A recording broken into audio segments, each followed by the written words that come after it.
دوسری روایت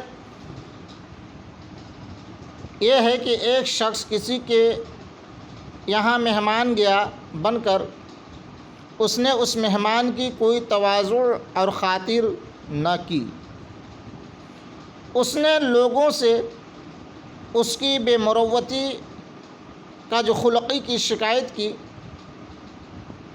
خلقی سمجھ میں آتا ہے نا آپ کو، بد اخلاقی، اس کے متعلق آیت کریمہ نازل ہوئی جس میں اس مہمان کی حمایت کی گئی کہ اس کی شکایت بالکل بجا اور درست ہے کہ وہ مظلوم ہے۔ خیال ہے کہ شریعت میں جو عزیز دوست واقف آدمی ملنے آئے مہمان ہو کر، اس کی مہمانی 3 روز تک اس کا حق ہے، اور کسی کا حق مارنا ظلم ہے، اس لیے الا من ظلم بالکل درست ہے۔ یہ بھی خیال رہے کہ جو اجنبی شخص اپنے یا کسی کے کام کے لیے ہمارے یہاں آئے وہ مہمان نہیں، اس کی خاطر و مدارت اس کا حق نہیں، اگر خاطر کر دے تو صاحب خانہ کی مہربانی ہے، حق اور مہربانی ہے۔ تفسیر تھوڑا سا ملاحظہ فرما لیں۔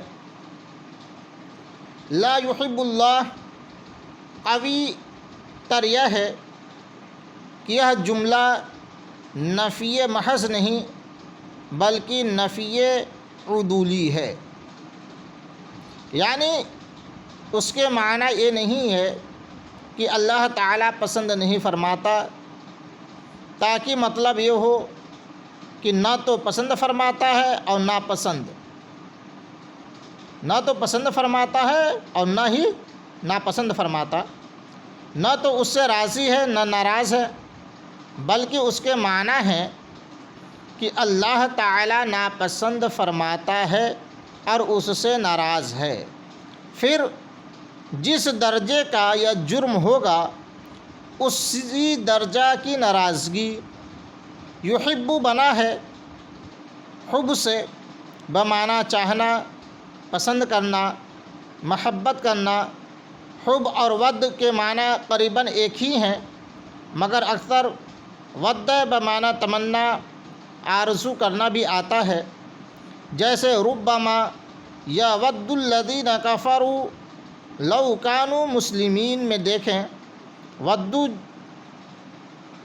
یہاں پہ موجود ہے، اور کبھی اس پسندیدگی پر بھی بولا جاتا ہے جس کے ساتھ حاصل کرنے کی کوشش بھی ہو، جیسے کہ آپ دیکھیں کہ اللہ تعالیٰ قرآن میں فرماتا ہے وَدُّوا لَوْ تَكْفُرُونَ كَمَا كَفَرُوا فَتَكُونُونَ سَوَاءً۔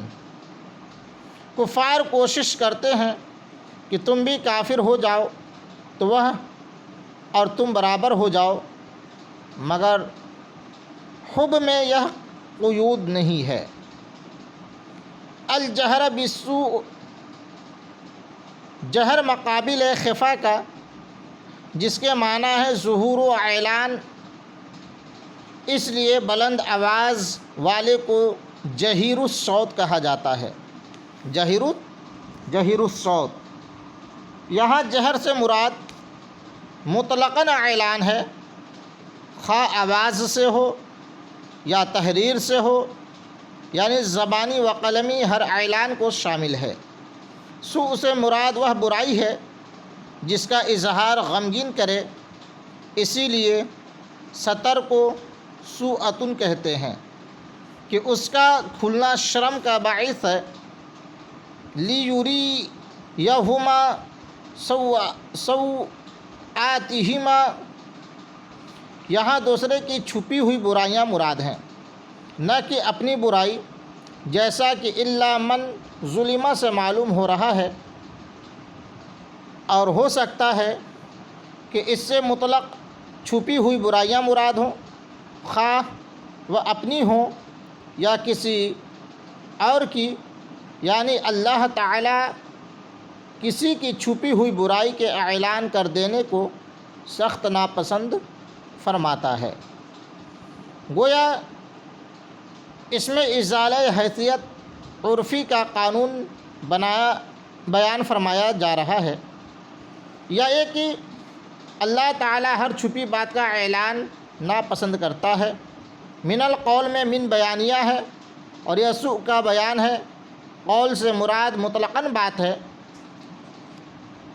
خواہ ایک کلمہ ہو یا پورا کلام، اس میں غیبت، کسی کے خفیہ عیبوں کا ظاہر کرنا، بد دعا کرنا، یہ سب کے سب داخل ہے۔ الا من ظلم، یہ عبارت گزشتہ کلام سے استثناء ہے، مگر من سے مراد جہر پوشیدہ ہو تو استثناء متصل ہے، ورنہ کیا ہے؟ استثناء منفصل۔ حاشیے میں آپ نظر کریں، یہاں پہ جو من ہے یہ عام ہے، جو ہر مظلوم کو شامل ہے، مرد ہو یا عورت ہو یا عالم ہو یا جاہل ہو۔ ظلمہ جو آیا، یہ ظلمہ بنا ہے ظلمتن سے، جس کے لغوی معنی ہے اندھیرا۔ اصطلاح میں کسی کے حق مارنے کو یا دوسرے کی ملک میں بغیر اجازت تصرف کرنے کو ظلم کہا جاتا ہے، کیونکہ یہ آخرت میں اندھیریوں کا باعث ہے۔ حدیث پاک میں ہے، الظلم ظلمات یوم القیامہ، ظلم سے مراد مطلقاً ظلم و ستم ہے، خواہ وہ جانی ہو یا مالی ہو یا ایمانی ہو یا عزت کا ظلم ہو۔ اس وسعت کو خیال میں رکھا جائے کہ اس سے بہت سے مسائل مستنبط ہوں گے۔ خیال رہے کہ ظالم کے عیب کو کھولنا شرعاً جائز ہے، خواہ وہ ظالم شخصی ہو یا قومی ہو یا وطنی ہو یا دینی ہو۔